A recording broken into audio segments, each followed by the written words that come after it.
इथले प्रांत जे आहेत मी त्यांना विनंती करेल की आपण इथं यावं.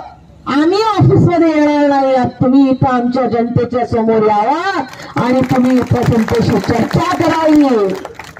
आणि जे सरकारचा आदेश ग्रामपंचायतीचं नाव टाकण्याचं असताना जे तुम्ही जामा मशिदीचं नाव टाकलेलं आहे, तुमच्यासारखे भडे जे काही इथं आहेत ना प्रशासनामध्ये हिंदूच्या नावाने, त्यांच्यामुळे आज आमचा हिंदू समाज बदनाम आहे.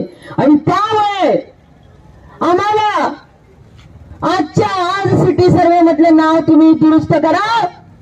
दुसरा विषय, जोपर्यंत अपिलाचा निकाल लागत नाही माझी कलेक्टर साहेबांना विनंती राहील तोपर्यंत या महसूल मधल्या अधिकाऱ्यांना सक्तीच्या रजेवरती पाठवा.